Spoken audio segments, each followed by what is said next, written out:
everybody? It's your man James, Mr. Quench Writers, back again with some more video action for you. Did a little break there unintentionally. Ended up getting a case of the coof. So you know, maybe you can hear a little bit. It's still here, still trying to clear out a little bit. But yeah, you know, I'll tell you. I'll say this about the coof. This is the first time I ever had it. You know, so I'll just say this is it's no joke. You know, you're going to feel sick, but I certainly don't think it was worth shutting the world down over. So no, I definitely don't think that. So yeah, so but there you go. But yeah, that's why I was here for a while, folks. I was a little under the weather there, but now I'm back and I'm ready to roll. And we're gonna get on with today with as one of my favorite things to do here is artistry appreciation. And for those of you who don't know what artistry appreciation is, where I take a piece of comic art that I own or have owned, and I show you why I think it's so cool and why you should you know, and check it out and see what's so cool about the great artistry that is created by these wondrous artists that we see. And you know, I got a little something for you at the end here too, so I'll get to that a little bit later here. But as of right now, let's get on into it and check out our art that we're going to have here. And I got a special one for you today. It's one of the oldest pieces of art that I own, and it's by a classic artist that I'm sure many of you have heard of, and it's definitely going to be one that I think you guys are going to enjoy. So let's get me off the screen here and then share my screen so you can check this out. And here's our art. And it's World's Finest Comics number 207. And this is a classic page of art. Let's big it up here so you guys can really get a good shot of it here. This is by the late, great Dick Dillin, who probably is most known for his very long run with DC Comics Justice League of America. You know, ran from issue 64 to issue 181. You know, it's like a 10-year run, and he actually, you know, his final issue, he passed away. It's why he stopped drawing it. That's what it took to stop him from drawing the book, was his pass away. But this is from World's Finest, which features Superman and Batman. And this page here, you can see it focuses very much on Superman.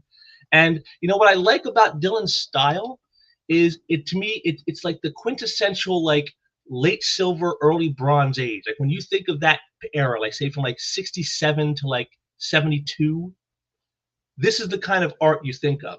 You know, it's extremely. I mean, it's not like what would come later with guys like Michael Golden and, you know, Todd McFarlane and the hyper detail guys, you know, even Neil Adams. You know, this isn't as detailed as that, but yet there is still lots of detail in it, which is, you know, interesting because this isn't something that was normally you saw in like the Silver Age and stuff. It was much more simplistic styles. But here, as I can see, is I see Dillin as sort of a guy who bridges the gap between the classic, you know, simplistic styles of like the Golden and Silver Age to what we would call like the Bronze and Modern ages of art with all this hyper realism and detail, and he sort of like bridges the gap where he still has the fundamentals of the simplicity, and you see it's very clean style, but yeah, like when you look at it more closely, like right here with this hand, for example, right here, you know, you can see all the details of the knuckles and the shadowing on the hand. It's something that was definitely not the norm for the Silver Age artist. You know, they would never get quite that detailed. So like this is like a step up, you know, the progression of art. And I really like it. And I just love these great 3 big panels with Superman.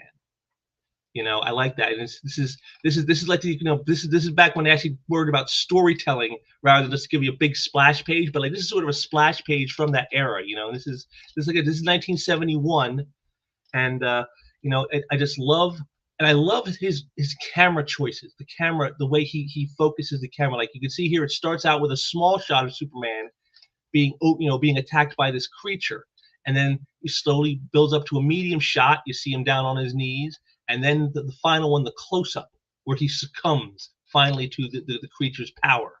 And you know, again, this is another reason I bought the page, was you know, this is something you're not used to seeing, is seeing Superman just taken down like this. This is very not something you would normally see in the books, you know, because it's Superman after all. But I just loved the way he did the cameras here, the progression, you know. And it goes back to something that artist Aaron Apresti once said to me. He goes, it's like, you know, what you want is you want each panel to flow effortlessly to the next, like sort of to carry your eye across the page. You know, because that's how you get that illusion of motion in comic art is how you progress each panel, and you kind of force your eye to move along with the flow of the page. And that's exactly what you see here in Dillin's work right here. Is you see that progression, and he goes from small to medium to large on Superman, like he's focusing in, getting closer, we're getting closer and closer to the action. Also, this is some really great ink work by Joe Gilia. There were several guys who did Dillon stuff. Most notably was Tex Blaisdell, Frank McLaughlin, Dick Giordano, and Joe Gilia. And of the four who had inked Dillon the most, I think Gilia is his best inker. I mean, you can just look at these blacks on the creature. They're enveloping, they're soaking. It's so opaque. It's the contrast. It's almost like high contrast in a way, and I love that. And yet he can get the finer touches in, like right here on the creature's, I guess the creature's mouth, you could say, right here, with these little fine wispy lines, or like the scales here on the tentacle. I mean, just he gets into all those fine details, but yet he has such rich, deep black, and it's, to me, this is classic comic art at its finest. This is what you want. You want something that's like, it can stand out, it has punch to it, even though, again, it's a more simplistic style, but it's still got the impact, and this is really what I love about this. Dillin is a very much underrated artist.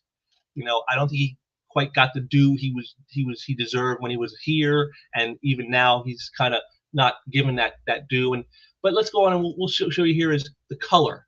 This is the color version. Now you can see here, again, I love it, classic 4-color, with those rich flat colors, that just pop right off the page, and again, take a look at this. You got Superman in blue, so it's a cool color. Which one you want a brighter color to push it forward, a hot color, and so we go with like this magenta color for the creature, and it sort of pushes Superman. You can see in every panel, wherever the creature is and is surrounding Superman, he's pushing Superman forward because of the color choices here. And that's, again, another thing you don't really see a lot of today, with all this computerized coloring and all these gradations, but this simple flat coloring like this has so much punch and impact.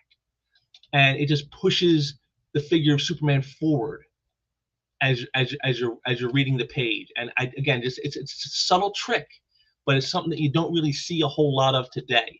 Again, this is why this stuff is classic. It's got a verve to it that I think that a lot of artists today don't have in their work. And so like this is some classic stuff, like a great early Bronze Age work, and we'll get the cover in. You can see it's great cover by Nick Cardy. Again, look at all the darkness around them, and then you got the brightness of Superman. It just stands right out.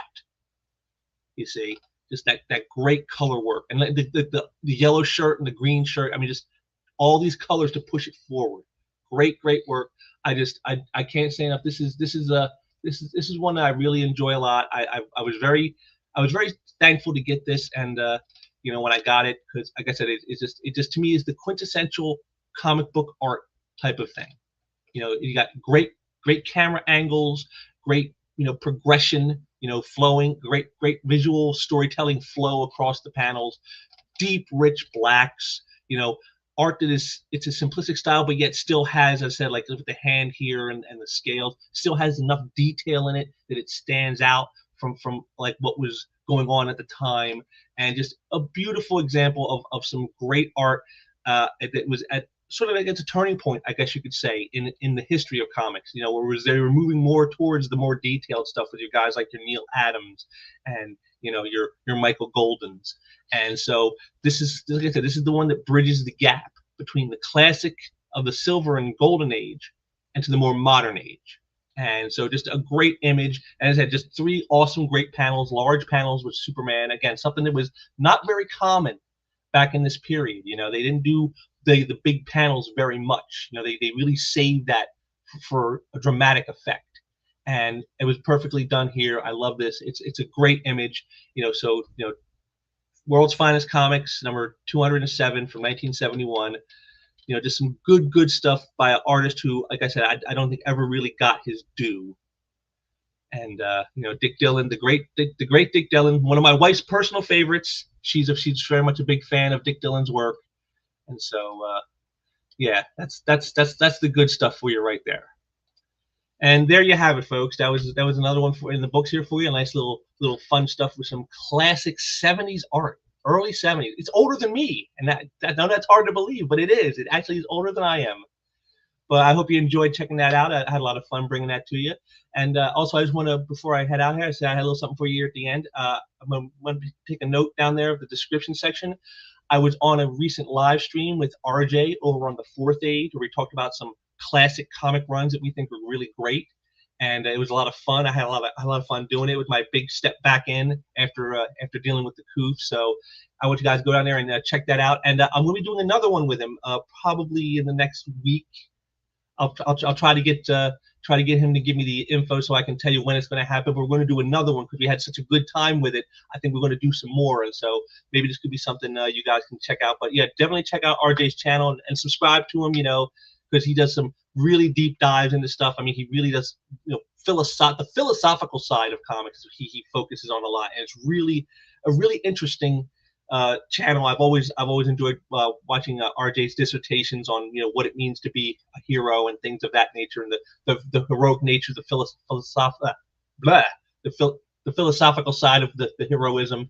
I've always found it very interesting. So I hope you guys check him out and give him a subscribe. And hey, if you liked what you saw here, give it a like. And also, you know, got any comments? You got any comments about Dick Dillin's art? What do you think? Do you think he was a underappreciated you know, talent, or do you think you know, he just wasn't all that as you know, an artist? So let me know down there with the comments, because I always like hearing what you folks got to say. And if you like what you see here, share out some links and get some more people to come on and check us out and maybe subscribe so we can get those numbers up, because that's always what I'm trying to do. But you know, this was a little fun one, just something quick to try to get something out to you guys because it's been so long. You know, like I said, under the weather, but I'm back in the pink, and so we'll be getting some more stuff going soon. And like I said, I got the next live stream with RJ. I'll try to give you guys the heads up on that if I can.